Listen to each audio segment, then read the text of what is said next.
जी मेरे CA foundation बच्चों very very good morning, good evening, good afternoon. मैं आपका दोस्त सी अनु सिंह तोमर हाजिर हूं आरंभ सीरीज में आज एक और नए चैप्टर के साथ जिसका नाम है बिल ऑफ एक्सचेंज। जी हाँ मेरे बच्चों, आज हम शुरू करेंगे बिल ऑफ एक्सचेंज और कोशिश करेंगे इसे 2 से 3 लेक्चर में निपटाने की। क्या क्या करना है हम सब कुछ कवर करेंगे, सारे कॉन्सेप्ट रिवाइज करेंगे, स्पेशली जनरल एंट्रीज पे ज्यादा फोकस करेंगे और अपन ट्रेड बिल और अकोमोडेशन सब निपटाएंगे। तो मेरा बच्चा आ चुका है बैक टू फॉर्म और हम लग रहे हैं अब अपने मेन चैप्टर्स पे। लास्ट क्लास में मैंने आरओआई खत्म किया था, मजा आया, बोलो हाँ है ना। तो इस बार हम बिल ऑफ एक्सचेंज को टाटा बाय बाय करने वाले हैं। आज कोशिश करेंगे इसके सारे कॉन्सेप्ट और जनरल एंट्री को एक बार रिवाइज कर लें, अगली क्लास से हम इसके क्वेश्चंस करेंगे। तो आज वाली क्लास थोड़ी कंसेप्चुअल ज्यादा होने वाली है। आज मैं तेरे को जो प्रैक्टिस कराने वाला हूं मेरे बच्चे, वो करने वाले हम जनरल एंट्री। थोड़ा सा स्पीड मोड रखेंगे क्योंकि अब मेरा मई टारगेट जल्दी नहीं, अब ज्यादा दूर नहीं है, तो हम थोड़ा सा प्रैक्टिस करेंगे, ठीक है। चलो जी, और कमेंट करा करो जो भी प्रॉब्लम है, जो भी चीजें, अच्छा बुरा जैसा भी है बाबू है तो अपना। तो सर जी स्टार्ट करो, कमेंट्स प्यार वगैरह बरसाओ, कमेंट बताओ क्या दिक्कत है, कहां प्रॉब्लम आती है, सब कुछ मैं एक एक चीज वीडियो में कवर करूंगा, ठीक है। लेट्स बिगिन मेरे बच्चों।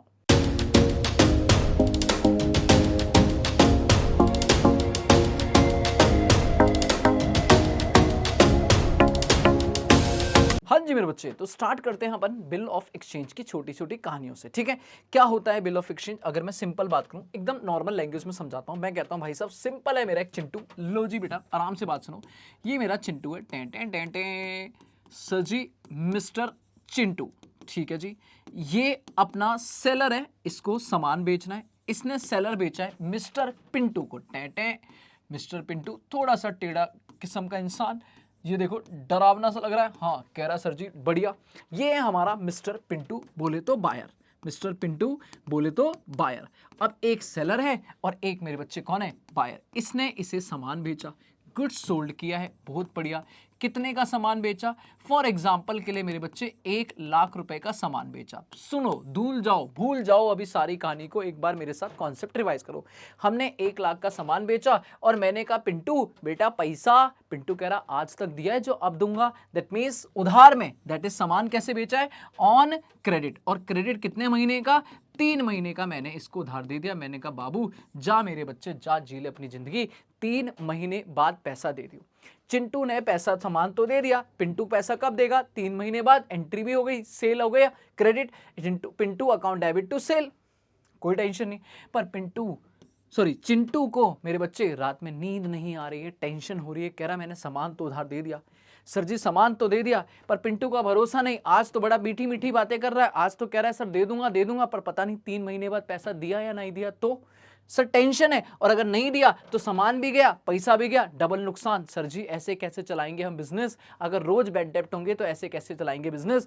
पिंटू के पास गया, चिंटू कह रहा भाई साहब ये देखो सामान तो मैं देने को तैयार हूं, मुझे कोई दिक्कत नहीं है, पर मुझे थोड़ा डर है, मुझे थोड़ा डर है कि मान लो अगर आप 3 महीने बाद पैसे नहीं दे रहे तो हम कोर्ट में जाएंगे और कोर्ट से बोलेंगे जज साहब ये पैसा नहीं दे रहा, तो जज साहब बोलेंगे सबूत दिखाओ, सबूत कि ये सच में दे रहा है या नहीं दे रहा है। तो मेरे पास उस टाइम कोई एविडेंस नहीं होगा इस बात को प्रूव करने का कि आपने पैसा नहीं दिया। तो एक काम करो पिंटू जी, आप ये जो उधार मांग रहे हो ना, ये बात के लिए मैं एक कागज के टुकड़े पे लिख देता हूं कि मिस्टर पिंटू जी, मिस्टर पिंटू आप मुझे पे करोगे, हैव टू पे ₹1 लाख आफ्टर 3 मंथ। बिल्कुल इजी लैंग्वेज में समझा रहा हूं, आफ्टर 3 मंथ। और इस पर आप बेटा पिंटू जी आप साइन कर दो, अपने अपने अपने अपने अपने ऑटोग्राफ दे दो और हम इसे लीगली स्टैम्प करा देते हैं। तो अगर हमने एक डॉक्यूमेंट लिखा रिटर्न में जिस पे हमने ऑर्डर दिया है पिंटू को कि पिंटू जी आप मुझे 3 महीने बाद पैसा दोगे, क्यों दोगे, क्योंकि मैंने सामान बेचा था आपको, और अगर आप इस बात को साइन करते हो मैं इसे लीगली स्टैम्प करता हूं। तो बेटा इस कागज के टुकड़े को हम प्यार से एक नाम देते हैं, इस प्यार को हम एक नाम देते हैं, this is bill of exchange, this is bill of exchange. तो पहले कहानी समझ आई, बिल ऑफ एक्सचेंज किस चिड़िया का नाम है मेरे बच्चे, bill of exchange is a return document. अब इसकी मीनिंग बढ़ाने वाला हूं। बिल ऑफ एक्सचेंज एक रिटर्न डॉक्यूमेंट होता है जिसमें एक अनकंडीशनल ऑर्डर होता है बेटा पिंटू को, नो इफ एंड बट, अगर ऐसा हुआ वैसा हुआ, ना जी ना, पिंटू जी आपको 3 महीने बाद पैसे देने हैं, बस सीधा ऑर्डर है, unconditional, no if no but. आपको 3 महीने बाद पैसा देना है और पैसा कितना देना है, 1 लाख रुपए। तो बेटा हम कहते हैं एक रिटर्न डॉक्यूमेंट है। बिल ऑफ एक्सचेंज के बारे में अगर मैं बात करूं तो ये एक रिटर्न डॉक्यूमेंट होता है, बहुत बढ़िया, जिसमें रिटर्न डॉक्यूमेंट है बेटा, अनकंडीशनल ऑर्डर है, अनकंडीशनल ऑर्डर है, अनकंडीशनल ऑर्डर टू पे है कि सामने वाले को हम ऑर्डर दे रहे हैं कि भाई साहब आप मुझे पे करोगे, क्या पे करोगे, एक certain amount that is fix, मेरे केस में 1 लाख रुपए, after certain period, after certain period बाबू, आफ्टर सर्टेन पीरियड बोले तो मेरे केस में हो गया 3 महीने, और बेटा इसे मैं लीगली स्टैम्प कराऊंगा, इसे मैं लीगली क्या कराऊंगा, स्टैम्प, और सामने वाली पार्टी इसे क्या करेगी, एक्सेप्टेड बोले तो साइन। अगर ये सारे फीचर्स मिल जाते हैं तो उस कागज के टुकड़े को हम प्यार से क्या बोल देंगे, बिल ऑफ एक्सचेंज। और इस पर आप कानून लगाओगे, वो पढ़ोगे अपने लॉ में, नेगोशिएबल इंस्ट्रूमेंट एक्ट 1881, ठीक है। पर मुझे कानून की बात नहीं करनी, मैंने थोड़ी सी बातें कर ली, ठीक है, डन, पक्का। तो आपको एक ओवरव्यू समझ आया बिल ऑफ एक्सचेंज क्या होता है। जनरली जब भी हम सामान बेचते हैं सामने वाले को उधार में, और हमें डाउट होता है कि भैया पता नहीं ये पैसा देगा या नहीं देगा, तो हम उस पर एक डॉक्यूमेंट लिख देते हैं और उस डॉक्यूमेंट को साइन करा के लीगली स्टैम्प कर देते हैं। तो वो कागज के टुकड़े को हम लोग प्यार से बोल देते हैं बिल ऑफ एक्सचेंज। बहुत ईजी लैंग्वेज है, मैंने तेरे को समझा दिया, ठीक है। अभी कॉन्सेप्ट अगर बात करूं तो इतना ही है, बाकी डिटेल में क्लास में हम रेगुलर बैच में तो बहुत डिटेल में पढ़ते हैं, बहुत सारी बातें करते हैं, पूरी क्लास लगा देता हूं इसकी मीनिंग समझाने में। बट अभी क्या करना है मेरे बच्चे को, एग्जाम में 10 नंबर का क्वेश्चन आता है जिसमें आपसे सीधा जनरल एंट्री मांगता है, तो अपन थ्योरी छोड़ के मेन मुद्दे पे आते हैं, ठीक है सर। अब कुछ बातें सुन, कुछ बातें सर, बिल ऑफ एक्सचेंज की मीनिंग तो आपने बता दी, ठीक है। कितनी पार्टी होती हैं, तो बेटा पार्टी, कौन सी पार्टी, वो वाली पार्टी नहीं कि सर जी मौज करेंगे, पार्टीज मतलब कितने लोग होते हैं बिल ऑफ एक्सचेंज में, जनरली 3 लोग पाए जाते हैं। एक होता है ड्रॉर, एक कौन है, ड्रॉर, एक है ड्रॉई, और एक है बेटा पेई। ड्रॉर कौन होता है, जो बिल लिखता है, जो बिल लिखता है, हु ड्रॉन, ड्रॉन जनरली कौन होता है, ड्रॉन दी बिल, जो बिल लिखता है, जिसने बिल लिखा है, ठीक है। तो बेटा वो होता है जनरली सेलर, जैसे मेरे केस में मिस्टर चिंटू, मेरे केस में मिस्टर चिंटू। बेटा जिस पे बिल लिखा जाता है, जिस पे बिल लिखा जाता है, जो बेसिकली ड्रॉई है या एक्सेप्टर है, ठीक है, फ्रॉम हुम या टू हुम बिल ड्रॉन, जिस पे बिल लिखा जाता है, जैसे मेरे केस में जो बायर होता है, जो बायर है, या मैं बोलूं मिस्टर पिंटू, वो मेरे केस में कौन है, ड्रॉर, ड्रॉई। ड्रॉर कौन हूं, चिंटू। जैसे मैंने अगर आपको सामान बेचा तो मैं कौन हो गया मेरे बच्चे, ड्रॉर, आप कौन हो गए, ड्रॉई, क्योंकि आप साइन करोगे इसीलिए आपको एक्सेप्टर भी बोला जाता है। अब पेई कौन है, पेई वो होता है जिससे अल्टीमेट पैसा मिलेगा। अगर मैंने बोला 3 महीने बाद आप मुझे पैसा दोगे, तो मैं ही ड्रॉर हूं, मैं ही पेई हूं। पर मैंने बोला भाई साहब आप मुझे नहीं दोगे, रजत सर को दोगे, पैसा रजत सर को दोगे, तो रजत सर इस केस में क्या हो जाएंगे मेरे बच्चे, पे हु पर्सन, वो पर्सन जो अल्टीमेट पैसा रिसीव करेगा, अल्टीमेट रिसीव दी पेमेंट, जो पैसा रिसीव करेगा, रिसीव दी पेमेंट। तो अल्टीमेट रिसीव कोई भी हो सकता है, ये सेलर भी हो सकता है, ये सेलर भी हो सकता है, और एनी पर्सन, कोई और पर्सन भी हो सकता है। जैसे मैंने डिस्काउंट करा लिया तो बैंक हो गई, मैंने इंडोर्स कर दिया तो क्रेडिटर हो गया, वट एवर द पर्सन जिससे अल्टीमेट पैसा मिल रहा है, ठीक है। तो बिल डन है, बढ़िया, कोई दिक्कत नहीं। अब दिक्कत यहाँ पे छोटे छोटे कॉन्सेप्ट की बात कर लेते हैं बेटा, बिल ऑफ एक्सचेंज की बात करते हैं, थोड़ी अकाउंटिंग में आते हैं, ठीक है। सबसे पहले एक कॉन्सेप्ट आता है बेटा मैच्योरिटी डेट, मैच्योरिटी डेट बोलो या आप बोलते हो सर जी ड्यू डेट, मैच्योरिटी डेट या ड्यू डेट, छोटे छोटे कॉन्सेप्ट हैं जिनको जल्दी जल्दी रिवाइज कराता हूँ, फिर मैं इन क्वेश्चन पे आता हूँ, ठीक है। आराम से सारी चीज़ें रिवाइज कराऊंगा मैं, थोड़ा स्पीड मोड भी रखूंगा, लेकिन कुछ भी छोड़ूंगा नहीं, आराम से बैठ जा, सुनते रहे, ठीक है। पहली बार पढ़ रहा हो चाहे आखिरी बार पढ़ रहा हो, पर तेरे को एक एक कॉन्सेप्ट समझ जरूर आएगा, ठीक है। अभी तक क्या क्या सिखा दिया मैंने तेरे को, मीनिंग बता दी आपने को, पार्टी बता दी। अब आते हैं बिल डेट या मैच्योरिटी डेट क्या होती है। मैच्योरिटी डेट या बिल डेट वो होती है, या ड्यू डेट वो होती है जिस दिन हमें अल्टीमेट पैसा मिलेगा। जैसे मैंने आज, सपोज मेरा आज डेट ऑफ बिल है, आज मेरा डेट ऑफ बिल है, मैंने आज बिल लिखा, बाबू आज है, मान लेते हैं 7 मार्च, ठीक है। 7 मार्च हमारी आज की डेट है। फॉर एग्जाम्पल मुझे नहीं पता, जब मैं रिकॉर्ड अलग दिन पे कर रहा हूँ और अपलोड अलग दिन पे होती है, तो मुझे एग्जैक्ट डेट नहीं पता, पर मान लेते हैं 7 मार्च 2026 ये मेरी आज की दिन है। आज मैंने पिंटू को सामान बेचा था, और बेटा आज हमने कहा था भाई बिल लिख देते हैं, तो आज मैंने बिल लिखा। अब उसने मुझसे मांगा 3 महीने, तो पीरियड क्या है, पीरियड ऑफ बिल कितना हो गया बेटा, 3 महीने, पीरियड ऑफ बिल कितना हो गया, 3 महीने, जो हमारे केस में है। तो अब जो मैच्योरिटी डेट आएगी ना, वो कैसे आएगी, नॉर्मल केस क्या होता है, नॉर्मल ये होता है कि जिस दिन हमने बिल लिखा date of bill plus period, तो इसको बोलेंगे हम, जो पीरियड को ऐड करके डेट आएगी, दिस इज ड्यू डेट, कि इतने तारीख तक पैसा ड्यू हो जाएगा, कि आपको देना पड़ता है।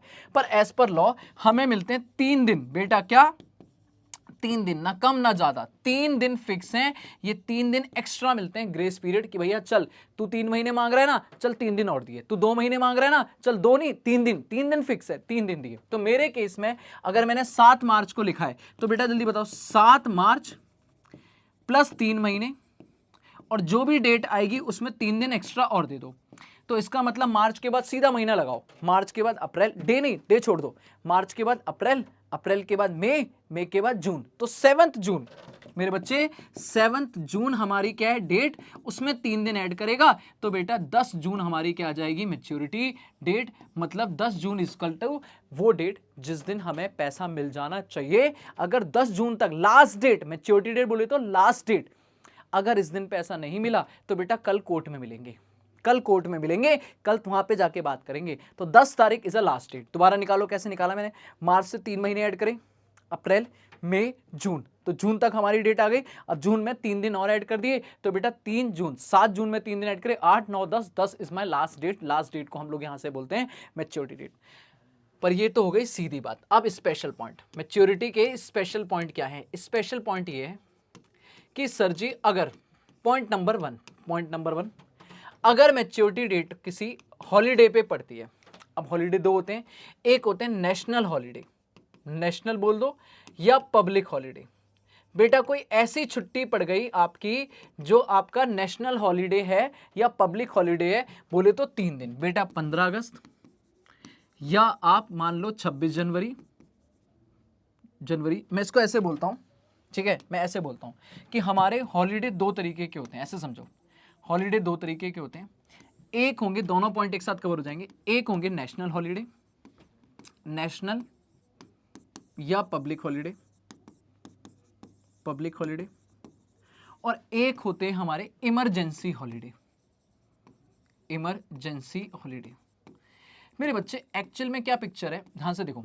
नेशनल और पब्लिक हॉलीडे मतलब वो छुट्टी जो प्लान्ड है, जो पता है, जो हमारे देश में मनाई जाती है, सबको पता है। जैसे कि 26 जनवरी ओहो हो तिरंगा फहराएंगे, 15 अगस्त इंडिपेंडेंस डे, पतंग उड़ाएंगे, और 2 अक्टूबर गांधी जयंती,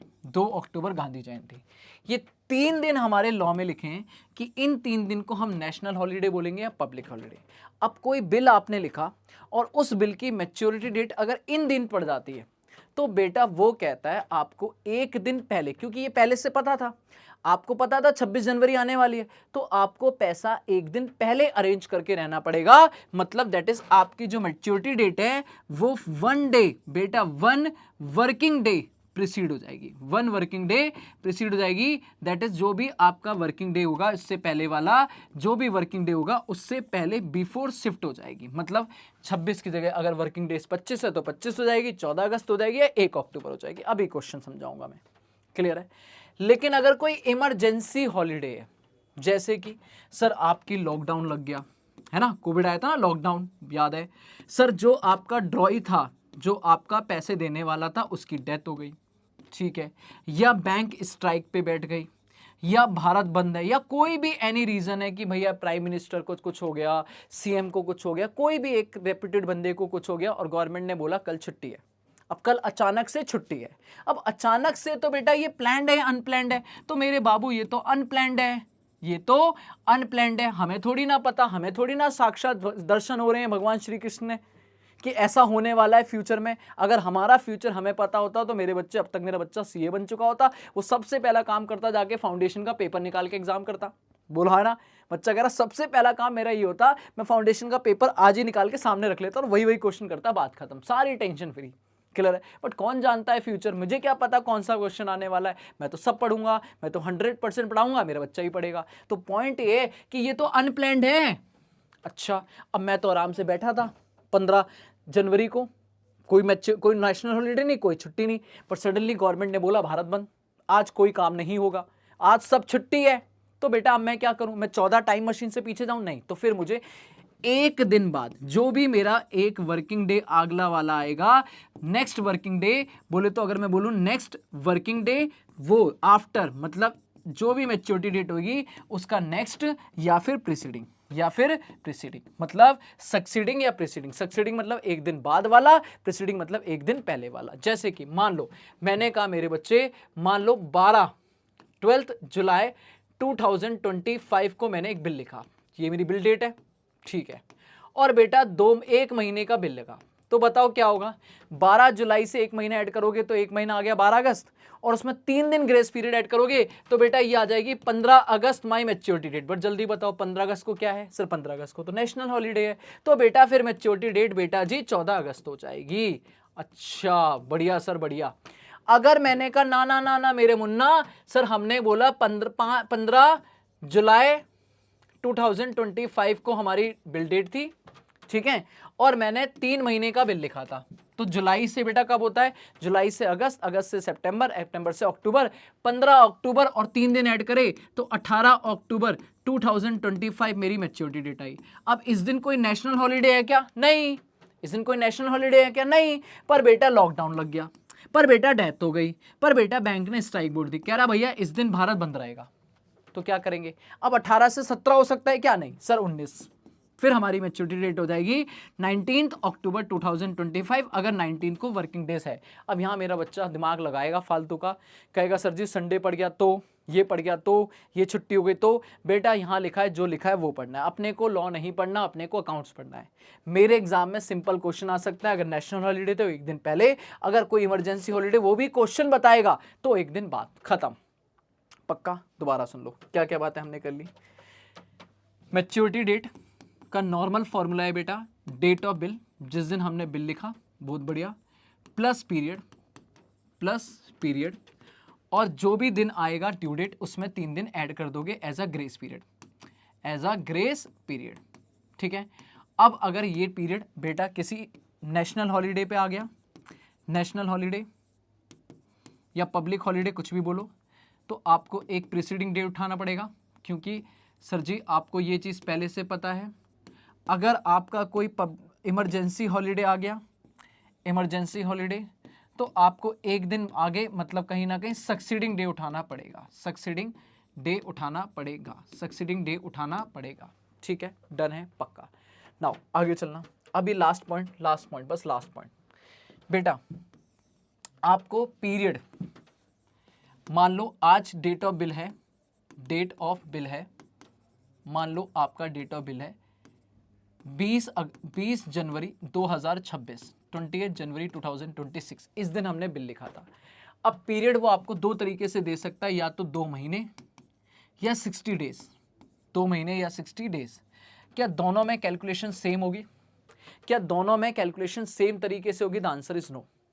जैसे कि अगर आपको डेज में नहीं पीरियड मंथ में दिया हुआ है, तो बेटा आप क्या करोगे, आप कहोगे जनवरी से सीधा 2 महीने आगे बढ़ा दो, कुछ नहीं देखना जनवरी में कितने दिन हैं, फरवरी में कितने दिन हैं, कोई डे का मतलब नहीं है। जनवरी से फरवरी, फरवरी से मार्च, 20 मार्च में 3 दिन ऐड करोगे, 23 मार्च हमारी क्या हो गई, 23 मार्च हो गई मेरी मैच्योरिटी डेट, खत्म।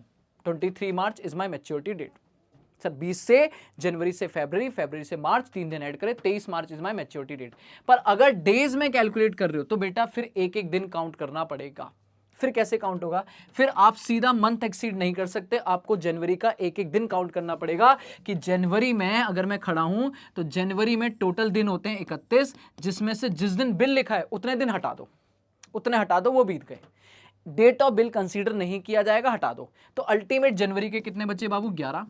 फरवरी की बात करूं तो फरवरी में 2026 is not my leap year, इसलिए फरवरी में होंगे 28 दिन, बहुत बढ़िया, ठीक है। तो 28 और 11 ये कितने हो गए बेटा, 39 डेज। अब कितने दिन बचे हैं, अभी भी 21, तो मार्च के 21 मार्च मेरी ड्यू डेट, प्लस 3 दिन ऐड करोगे बेटा 24 मार्च इज माई मैच्योरिटी डेट। तो पहले वाले में 23 आई, दूसरे वाले में 24 आई, क्यों, क्योंकि मेरे बाबू उसमें सीधा मंथ एक्सीड हो गया, इसमें एक एक दिन काउंट होगा। चल भाई यहाँ तक बात क्लियर है। तो 4 बातें समझ के रखनी पड़ेंगी। पहला, अगर मैच्योरिटी डेट निकालनी कैसे, वो तो नॉर्मल बेसिक हो गया। नेशनल हॉलीडे तो एक दिन पहले, इमरजेंसी हॉलीडे तो एक दिन बाद, अगर मंथ में दिया हुआ है तो सीधा कैलकुलेट करेंगे, और अगर डेज में दिया हुआ है तो एक एक दिन कैलकुलेट करना पड़ेगा। ठीक है, तो हमारी क्या क्या बातें क्लियर हो गई? सर मैंने मीनिंग क्लियर कर दिया, मैंने टाइप्स क्लियर कर दिया, मैंने तेरे को नेशनल हॉलीडे और पब्लिक हॉलीडे और मैच्योरिटी डेट निकालना सिखा दिया। ये छोटे छोटे कॉन्सेप्ट हैं, अभी बहुत ज़्यादा हम पॉइंट के नहीं आए, बड़ा चैप्टर है हमारा, धीरे धीरे आएंगे। अब एक और डिस्कशन आता है बाबू, टाइप्स ऑफ बिल। एक छोटा सा एमसीक्यू बन जाता है, टाइप्स ऑफ बिल। याद रखना बेटा, बिल 3 तरीके के होते हैं जो आपको याद रखना है। एक होता है बिल आफ्टर डेट, एक होता है बिल आफ्टर डेट, एक होता है bill after site, bill after site, और एक होता है बिल एट साइट, एक होता है बिल एट साइट। 3 तरीके के बिल होंगे। अगर क्वेश्चन में कुछ ना बोले तो हम ऑलवेज ये अज्यूम कर लेते हैं, इफ क्वेश्चन साइलेंट, अगर क्वेश्चन साइलेंट है तो हमेशा मानते हैं बिल आफ्टर डेट है। सर क्या फर्क पड़ता है इन तीनों में?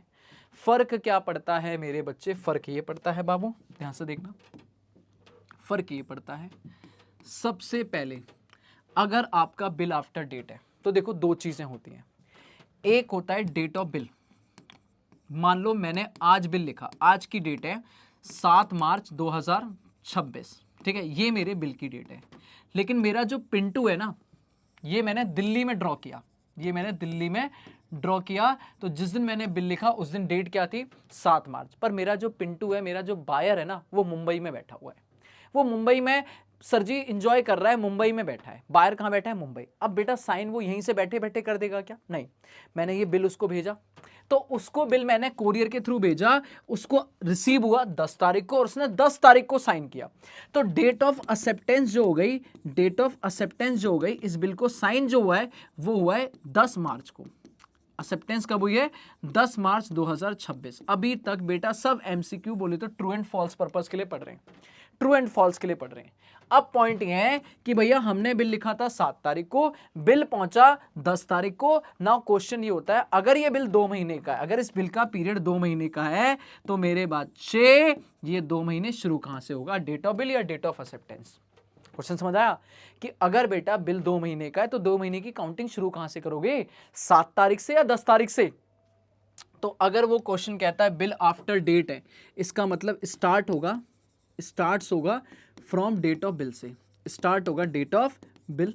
बहुत बढ़िया, ठीक है। अगर आफ्टर साइट है, साइट मतलब बेटा नजर, ओहो हो, लव एट साइट, बड़ा मेरा बच्चा जानता है, कह रहा हो समझ गया बेटा। अगर बिल एट आफ्टर साइट है तो शुरुआत होगा स्टार्ट, स्टार्ट कहां से होगा? स्टार्ट्स फ्रॉम कहां से मेरे बच्चे? डेट ऑफ एक्सेप्टेंस से। ओ, डेट ऑफ एक्सेप्टेंस से, ठीक है। अभी उसको छोड़ दो, वैसे उसकी बात करूं बाद में करते हैं, ठीक है। तो बिल आफ्टर डेट क्या है?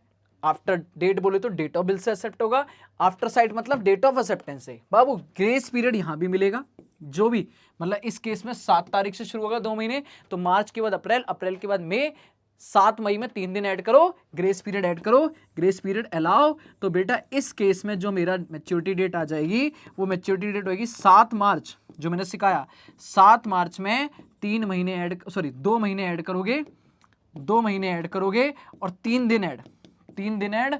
तो बेटा 7 मार्च में 2 महीने, अप्रैल में, मई में 3 दिन, 10 May, 10 May is a maturity date, ठीक है, डन। यहां पे क्या होगा? डेट ऑफ एक्सेप्टेंस से शुरू होगी, ऑफ कोर्स ग्रेस पीरियड मिलेंगे, of course grace period allow, grace period allow. That means इस केस में मैच्योरिटी डेट जो होगी वो 10 मार्च से शुरू होगी। ओ, 2 महीने 3 दिन, 2 महीने 3 दिन, तो 10 मार्च से अप्रैल, अप्रैल से मई और उसमें 3 दिन, 13 May is my maturity date. अच्छा सर, दोनों में डिफरेंस समझ आया? हाँ सर बिल्कुल आ गया, बढ़िया, मक्खन समझ आ गया। अब बिल एट साइट क्या होता है? बिल एट साइट का मतलब है कि इस बार जो पे होगा वो जैसे ही मुझे आपको नजर आया, एट साइट मतलब डिमांड, कि जैसे ही मुझे दिखा आपको पैसा देना है। कहने का मतलब ये है, शुरुआत तो इसकी, स्टार्ट तो वहीं से होगी जो पुराना होता था, स्टार्ट होगी आफ्टर, गलती मत करना बेटा, स्टार्ट फ्रॉम, कहां से स्टार्ट होगी? From date of bill. Oh my god sir, acceptance से नहीं, जिस दिन बिल लिखा है वहां से 2 महीने शुरू होंगे, लेकिन इस बार इकलौता बिल है जिसमें ग्रेस पीरियड नॉट अलाउ। कह रहा भाई साहब सुनो ऐसा है, एट साइड है, इसका मतलब है 2 महीने आपने मांगे और 2 महीने बाद 1 दिन एक्स्ट्रा नहीं मिलेगा, अगले दिन से पैसा देना है। दैट मीन्स आपको यहां मैच्योरिटी डेट में 7 मार्च से कहानी शुरू होगी, 2 महीने ऐड होंगे, 2 मंथ ऐड होंगे, पर ग्रेस पीरियड नहीं मिलेगा। तो 7 मई, ये तो मार्च होना चाहिए, 7 May is my maturity date. बात समझ आ रही है? मतलब इसमें ग्रेस पीरियड मिलेंगे, इसमें ग्रेस पीरियड मिलेंगे, इसमें ग्रेस पीरियड नहीं मिलेंगे। यहां डेट ऑफ बिल से शुरू होगा, यहां भी डेट ऑफ बिल से शुरू होगा, पर ये इकलौता है जहां पे डेट ऑफ एक्सेप्टेंस से शुरू होगा। होप सो आपको ये तीनों बिल की एक बार में पिक्चर क्लियर हो गई होगी मेरे बच्चे। क्या क्या बातें कर ली, बहुत बढ़िया से मैंने तेरे को बेसिक रिवाइज करा दिया। ठीक है, मेरे साथ एक बार रिकॉल करेगा बेसिक में क्या क्या पढ़ा, जल्दी बता। हमने बिल ऑफ एक्सचेंज में बेटा सबसे पहले क्या पढ़ी, मीनिंग। क्या पढ़ी, मीनिंग। चाहे उसे मीनिंग बोल दे या फीचर बोल दे, कि भाई ये रिटर्न डॉक्यूमेंट होता है। ठीक है, रिटर्न डॉक्यूमेंट है, अनकंडीशनल ऑर्डर है, अनकंडीशनल ऑर्डर है, मैं एक बार रिकॉल करा दे रहा हूं, अनकंडीशनल ऑर्डर है, सर्टेन अमाउंट है, जिसमें सर्टेन अमाउंट है, सर्टेन पीरियड है, कि भैया एक फिक्स पीरियड बाद आपको पैसा देना है सामने वाले को, और सामने वाले ने इसे एक्सेप्ट करा दिया है और हमने इसे लीगली स्टैम्प करा दिया है। तो अगर ये सारी चीज़ें मिल जाती हैं तो बेटा उस रिटर्न डॉक्यूमेंट को हम बोलते हैं बिल ऑफ एक्सचेंज। इसमें कितनी पार्टीज होती हैं बेटा, पार्टीज होती हैं 3। पहला सर जी ड्रॉर जो बिल लिखता है, दूसरा जो बिल एक्सेप्ट करता है जिस पे बिल लिखा जाता है ड्रॉई, और तीसरा जिसे अल्टीमेट पैसा मिलेगा पे। ठीक है, उसके बाद मैच्योरिटी डेट या ड्यू डेट क्या होती है, जनरली ये हमारी एक्सपायरी डेट होती है, कि इस दिन के बाद हम वेट नहीं करेंगे, this is my last date. Clear है? इसको निकालने का नॉर्मल फॉर्मूला क्या होता है, डेट ऑफ बिल, जितना भी बिल लिखा है उसमें ऐड कर दो पीरियड, अगर मंथ में दिया है तो सीधा ऐड कर दो, मंथ एक्सीड कर दो, और अगर डेज में दिया है तो एक एक दिन की काउंटिंग करनी पड़ेगी। जो भी आएगा उसमें ग्रेस पीरियड नॉर्मली अलाउ होता है, सिर्फ इकलौता बिल है जिसमें अलाउ नहीं होता है। हाँ, लेकिन अगर कोई नेशनल हॉलीडे आ गया तो हम उससे एक दिन पहले हो जाएंगे, अगर इमरजेंसी हो गया तो एक दिन बाद। ठीक है, उसके बाद मैंने आपको सिखाया सर टाइप्स ऑफ बिल क्या होता है। तो टाइप्स ऑफ बिल अगर क्वेश्चन कुछ ना बोले तो बेटा हम मानते हैं बिल आफ्टर डेट। पहला बिल आफ्टर डेट, कि जब हमने लिखा है उसके बाद से शुरुआत होगी, और सर जी ये इसमें ग्रेस पीरियड मिलेगा। ठीक है, एक होता है बिल आफ्टर साइट, जिस दिन हमें नजर आया है, साइट माने जिस दिन हमें एक्सेप्ट हुआ है उस दिन के बाद बिल की डेट शुरू होगी, ग्रेस पीरियड इसमें भी मिलेगा। तीसरा है शुरू कभी भी हो, शुरू कब से होगा बेटा, नॉर्मली हमारा शुरू होगा विच इज डेट से, डेट ऑफ बिल से, लेकिन पेबल होगा ऑन डिमांड, मतलब इसमें ग्रेस पीरियड नहीं मिलेगा। ये हमारा पूरा मैंने एक बार तेरे को बढ़िया से बेसिक बता दिया। बिल ऑफ एक्सचेंज और प्रॉमिसरी नोट का भी एक डिफरेंस आता है जिसको अपन बाद में करेंगे। वैसे अकाउंटिंग पर्पस की बात की जाए तो बिल ऑफ एक्सचेंज और प्रॉमिसरी नोट की अकाउंटिंग बिल्कुल सेम होती है। ठीक है, चल बेसिक क्लियर है। मैं लंबी सांस ले लेता हूं और मुझे यहां पर तू बताएगा कि यहां तक सारी बातें क्लियर हैं या नहीं क्लियर हैं। ये हमारा एक बेसिक पार्ट था बच्चे, यहाँ पर हमारा ट्रू एंड फॉल्स का अच्छा खासा काम कवर हो गया है ना। काफ़ी सारे ट्रू एंड फॉल्स बनते हैं, बाकी मैं अलग से ट्रू एंड फॉल्स के सेशंस लूँगा तो वहाँ पे, लेकिन इतने पे एक लाइक कर दे। शुरू करते हैं अब हम कमेंट्स कह रहा हूँ, अकाउंटिंग कमेंट तो तू कर। हाँ भाई चलो, अकाउंटिंग क्या है ध्यान से देखना। अकाउंटिंग, ठीक है, अकाउंटिंग बोले तो बाबू हमें इस पूरे चैप्टर में सिर्फ एक ही अकाउंटिंग करके दिखानी है, वो है जर्नल एंट्री करनी है। बड़ी सारी जर्नल एंट्री लिखने वाला हूं बच्चे, आराम से देखना ध्यान से। ठीक है, ये मेरा 2 पार्ट में डिवाइड करूंगा मैं। मेनली आपको सिखाऊंगा, पहले लिखेंगे इन दी बुक्स ऑफ ड्रॉर। ठीक है, हम सारी जर्नल एंट्री एक बार में कवर करने वाले हैं in the books of drawer, और यहां पे आएगा in the books of drawee, in the books of drawee, in the books of drawee. ठीक है, ड्रॉर और ड्रॉई। चल भाई आ जाओ, शुरू करते हैं। सबसे पहले क्या क्या इवेंट होंगे देख। सबसे पहले अपन क्या करेंगे, नॉर्मली हम सोल्ड करेंगे goods, sold goods on credit, sold goods on credit. तो याद रखना बाबू ये सेलर भी है और ये बायर है। अभी मैं अकोमोडेशन बिल की बात नहीं कर रहा हूं, ट्रेड बिल की बात कर रहा हूं, व्यापार कर रहे हैं हम, सीधी सी बात है व्यापार कर रहे हैं। तो मेरा बच्चा व्यापार शुरू होगा सेल परचेज से, हम इससे सामान बेचेंगे, ये सामान खरीदेगा, तो हम क्या बोलेंगे, हम कहेंगे ड्रॉई अकाउंट डेबिट, ड्रॉई अकाउंट डेबिट। अगर नाम है तो मिस्टर ABC जो भी नाम होगा नाम लिखेंगे, drawee account debit to sale, drawee account debit to sale. Entry पढ़ के आए हैं तो मुझे जनरल एंट्री में दिक्कत नहीं है। ड्रॉई अकाउंट, ड्रॉई से पैसा लेना, मेरे साथ रिपीट करेंगे बेटा, एक बार सारी जनरल एंट्री जब रिवाइज हो जाएंगी फिर उसके बाद हम इस पे क्वेश्चन करेंगे।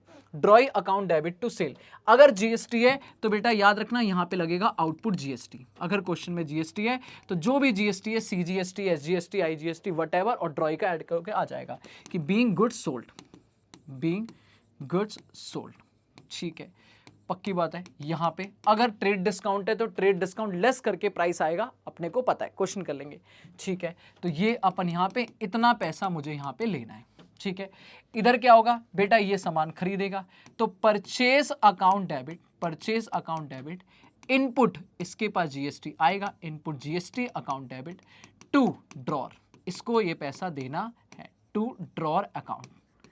ठीक है, जितना परचेज प्राइस होगा ट्रेड डिस्काउंट लेस करके वो परचेज प्राइस, उस पे जीएसटी लगाएंगे और इतनी लायबिलिटी क्रिएट करेंगे कि इतना पैसा हमें देना है बीइंग गुड्स परचेज। अगर आपको ये स्क्रीनशॉट वगैरह लेना हो तो आराम से वेट करना, मैं लास्ट में लिख दूंगा। सारी एंट्री एक पेज पे लिखने वाला हूं मैं, सारे बच्चे ध्यान देंगे। ठीक है, उसके बाद क्या होगा, हम जनरली बिल ड्रॉ करेंगे, हम बिल लिखेंगे। जब बिल ड्रॉ करेंगे याद रखना बेटा, बिल ड्रॉ के टाइम पे कोई एंट्री नहीं होगी, क्योंकि बिल लिखना is not a financial liability. हम किसी पे लाइबिलिटी बिल लिख के नहीं बना सकते जब तक वो साइन नहीं करता। तो बिल लिखने की तो कोई एंट्री नहीं होगी, ना इधर ना इधर, और हम कभी करते भी नहीं है, बस ये थ्योरेटिकल समझा रहा हूं क्योंकि ट्रू फॉल्स आ जाता है। कहता है बिल ड्रॉन के टाइम पे एंट्री पास होती, नहीं, बिल ड्रॉन के टाइम पे एंट्री पास नहीं होती। जब ये बाबू बिल एक्सेप्ट करेगा, जब ये बिल एक्सेप्ट करेगा, सामने वाला एक्सेप्टेड बाय ड्रॉई, जब ड्रॉई एक्सेप्ट करेगा तब फील होगा। तब क्या फील होगा, आजा मैं फील कराता हूं, फील करो। मान लो ये बिल है, ठीक है, सारे बच्चे मेरी तरफ देखेंगे, ये बिल है, मैंने ये बिल लिखा टे टे टे टे टे, और ये बिल लिख के मैंने सामने वाले को दिया।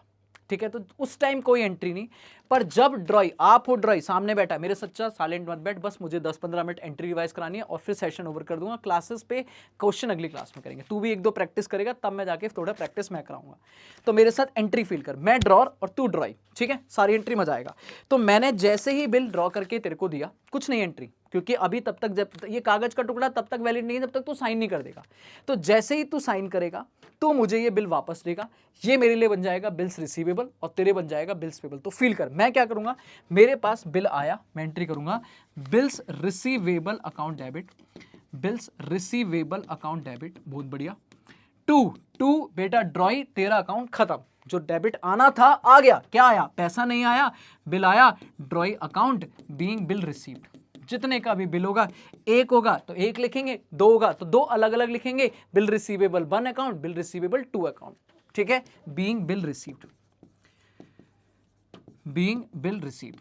तू क्या करेगा एंट्री मेरे बच्चे, तू बता, तू कहेगा भाई साहब लाइबिलिटी खत्म, ड्रॉर जी आ जाओ, drawer account debit, drawer account debit to तेरे लिए bills payable, to bills payable account, to bills payable account. जितने के भी बिल देने बिल दे देगा, एक देना है तो एक, दो देना है तो दो, तीन देना तो तीन। Being bill accepted, being bill accepted.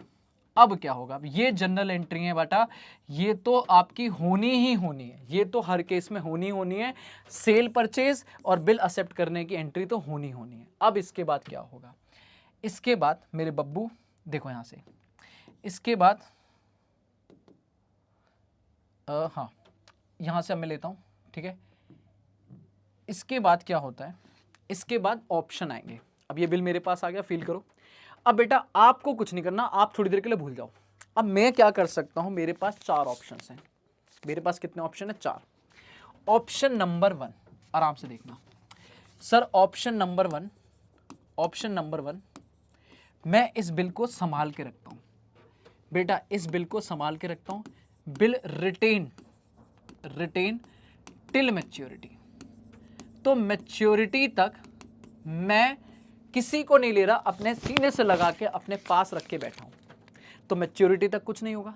Maturity date पे सीधा पैसा आएगा। मैच्योरिटी डेट पे मान लेते हैं ये बिल मैं आपको दूंगा और आपसे पैसा लूंगा। तो एंट्री क्या होगी, कैश अकाउंट डेबिट, फील करते हैं पैसा आया, कैश अकाउंट डेबिट, मान लेते हैं पैसा आया और बिल गया, तो cash account debit to bills receivable, ये बिल गया, to bills receivable account, to bills receivable account being amount received या बिल मैच्योर्ड, ठीक है। और आप क्या कहोगे, आप कहोगे भाई साहब मैच्योरिटी डेट पे हमें कोई लेना देना नहीं, हमें अपना बिल वापस कर दो। आप अपना बिल वापस लोगे और पैसा पे करोगे, तो आपकी लायबिलिटी जो है बिल्स पेबल की वो कैंसिल हो जाएगी। Bills payable account debit to cash, bills payable account debit to cash, bills payable account debit to cash account, ठीक है। Being amount paid, being amount paid, बढ़िया मक्खन, चल भाई डन, बढ़िया डन है। ये तो सिर्फ पहला केस, ठीक है। अगर आपने बिल संभाल के रखा है तो इससे ज्यादा कुछ भी नहीं होगा। Option number two, option number two, sir हो सकता है ये बिल लीगल डॉक्यूमेंट है, सर ये लीगल डॉक्यूमेंट है, आपको 3 महीने का बिल है, 3 महीने बाद आपने ये एंट्री करी, 3 महीने बाद आपने ये एंट्री करी मान लो, लेकिन बैंक कह रही है भाई साहब हेलो, मैंने कहा हाँ जी, कह रहा बिल है आपके पास, मैंने कहा हाँ, कह रहा क्या करोगे, मैंने कहा इंतजार करूंगा, 3 महीने इंतजार करूंगा, 3 महीने बाद ये बिल लेके जाऊंगा, सामने वाले से पैसा ले लूंगा।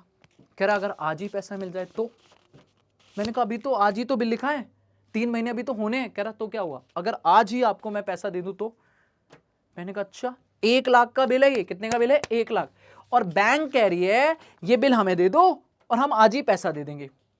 मैंने कहा पर बैंक जी इसको 3 महीने बाद, बैंक कह रही हम ले लेंगे पैसा 3 महीने बाद आपके बिहाफ पे। मैंने कहा अच्छा बहुत बढ़िया, दे दो अभी दे दो भाई, जल्दी पैसा मिल रहा है क्यों ना लूं, पर बैंक कह रही भाई साहब 500 रुपए काट लेंगे, या तो पूरा पैसा चाहिए तो 3 महीने इंतजार कर लो, या हमसे अगर जल्दी पैसा चाहिए तो 500 रुपए का डिस्काउंट। मैंने कहा अच्छा दैट इज ऑप्शन नंबर 2 कि मैं बाबू बिल डिस्काउंट कर सकता हूं, बिल डिस्काउंटेड विद बैंक। तो सपोज मान लो कि बिल की मैच्योरिटी डेट जो भी है, ठीक है, बिल की मैच्योरिटी डेट है, मान लो मैंने बिल लिखा था 7 मार्च को, वही डेट लेके चल रहा हूं, तो मैंने आज ही 7 मार्च को ही, जिस दिन मैंने डिस्काउंट कराया उसी दिन मैं क्या एंट्री पास करूंगा, आज के आज ही मैं कहूंगा बैंक जी पैसा दे दो और बिल ले लो। पर क्या बताओ जल्दी से, बिल जाएगा तो बिल कितने का जाएगा, मान लो मेरा बिल रिसीवेबल 1 लाख का था तो बिल कितने का गया 1 लाख, लेकिन पैसा कितना आएगा 99,500, 99,500, पूरा आया है कम आया कम, फायदा या नुकसान, नुकसान, तो डेबिट करेंगे discounting charges account debit, discounting charges account debit, कितना 500 रुपए, बीइंग बिल डिस्काउंटेड, बहुत बढ़िया मक्खन। पर जल्दी बताओ बेटा मेरे बच्चे, क्या उस दिन ड्रॉई कोई एंट्री करेगा, ड्रॉई करेगा भाई no no no no no entry, वो कहेगा भाई साहब मुझे लेना देना नहीं है। मैंने इसको सेग्रीगेट करता रहता हूँ, या तो ऑप्शन नंबर 1 आपने फॉलो किया होगा या ऑप्शन नंबर 2 पे जाओगे, ठीक है। तो वो उस टाइम क्या बोलेगा भाई नो एंट्री, हमें कोई लेना देना नहीं है, ड्रॉई कहेगा भाई साहब हेलो आप बिल के साथ जो करना है करो, 3 महीने से पहले हमारे पास मत आ जाना, 3 महीने से पहले शकल मत दिखा देना, 3 महीने बाद हमारा बिल दे देना और पैसा ले जाना। अब 3 महीने बीत गए, आज है बेटा मैच्योरिटी डेट, आज है मैच्योरिटी डेट, मान लेते हैं मार्च का बिल 3 महीने का लिखा था, तो अप्रैल मई जून दैट इज 10 जून, 10 जून को। अब ये बताओ बिल मेरे पास है क्या, बिल मेरे पास है नहीं, बिल किसके पास है बैंक के पास, तो पैसा मुझे मिलेगा या बैंक को, मुझे तो मिल चुका ना, मुझे तो मिल चुका, तो आज मैं क्या नो एंट्री। और उधर ड्रॉई क्या कहेगा, ड्रॉई के पास मेरा बैंक पहुंचेगा, अभी डिसोना छोड़ दो, बैंक पहुंचेगा, वो कहेगा कोई भी पहुंचे मुझे क्या लेना देना, मेरा बिल वापस करो। तो एंट्री वही घिसी पिटी सेम कहेगा, कहेगा लाओ भाई बिल्स पेबल अकाउंट डेबिट और टू कैश या बैंक, टू कैश या बैंक, पैसा कैसे भी दे सकता है। मैंने कहा भाई 1 लाख और 1 लाख, पूरा 1 लाख से पे करेगा, बैंक का यही तो फायदा हो जाएगा कि बेटा हमें दिया 99,500, खुद ने लिया 1 लाख, 500 रुपए बीच में कमा लिया। This is option number 2, this is option number 2, ठीक है सर समझ आ गया। अब आते हैं ऑप्शन नंबर 3, ऑप्शन नंबर 3 क्या है मेरे बच्चे, आराम से, ओहो हो, ऑप्शन नंबर 3, ऑप्शन नंबर 3 है, ऑप्शन नंबर 3 है मेरे बच्चे, ऑप्शन नंबर 3 है कि ये बिल या तो मैं संभाल के रखूं 3 महीने तक, या बैंक से डिस्काउंट कराऊं, ठीक है, या तीसरा केस और है कि मुझे किसी को पैसा देना है, अब मेरे सर पे मैं चिंटू, मुझे पैसा देना है, मुझे ये बिल आएगा, इसके बदले 3 महीने बाद पैसा आएगा, और ये पैसा मेरा नहीं है, मुझे इधर शाम को देना है। अब शाम मेरे पे चढ़े जा रहा है कि भाई साहब पैसा कब दोगे, पैसा कब दोगे। मैंने कहा भाई जब ये बिल का पैसा आएगा तभी तो दूंगा। कह रहा भाई साहब मुझे विश्वास नहीं है। मैंने कहा ले एक काम पर तू ही पकड़, ले बिल ले जा, मेरे बिहाफ पे तू खुद ले लियो पैसा, मुझ पे विश्वास नहीं है, इस लीगल डॉक्यूमेंट पे है, हाँ, तो मैंने ये बिल इंडोर्स कर दिया, ट्रांसफर कर दिया अपने क्रेडिटर को। इसका मतलब है ऑप्शन थर्ड, मैं अपनी लाइबिलिटी को सेटल कर सकता हूं इस बिल से, that is endorse to creditor. तो उससे क्या होगा बाबू, मेरी लाइबिलिटी खत्म, क्रेडिटर अकाउंट डेबिट, लाइबिलिटी खत्म तो डेबिट, लाइबिलिटी अकाउंट डेबिट, और उधर उसके पास से बिल चला जाएगा मेरे पास से, तो बिल्स रिसीवेबल अकाउंट। फील करो ना, ये बिल मैंने किसको दिया, मैंने कहा ले भाई क्रेडिटर जी ले जाओ, तो बिल गया और लाइबिलिटी भी गई, लाइबिलिटी खत्म क्रेडिट, ये डेबिट, ये एसेट है, एसेट गई, सॉरी लाइबिलिटी खत्म डेबिट और बिल खत्म क्रेडिट। कितना, 1 लाख रुपए और 1 लाख, बहुत बढ़िया। लेकिन इस दिन पे जल्दी बताओ बेटा, ड्रॉइंग एंट्री पास करेगा, नो एंट्री, वो कहेगा भाई आप कुछ भी करते रहो, मेरे से मैच्योरिटी से पहले मत मिल लेना। अब मैच्योरिटी डेट पे क्या होगा, जल्दी बताओ, मैच्योरिटी डेट पर क्या मुझे पैसा मिलेगा, नहीं, ये बिल किसके पास है, मेरे क्रेडिटर के पास, तो मुझे क्या मिलेगा, कुछ नहीं, क्यों, क्योंकि मेरी तो लाइबिलिटी खत्म हो चुकी है, मुझे पैसा मिलता मैं सामने वाले को देता, पर अब ना मुझे लेना है ना मुझे देना है, that is no entry, that is no entry.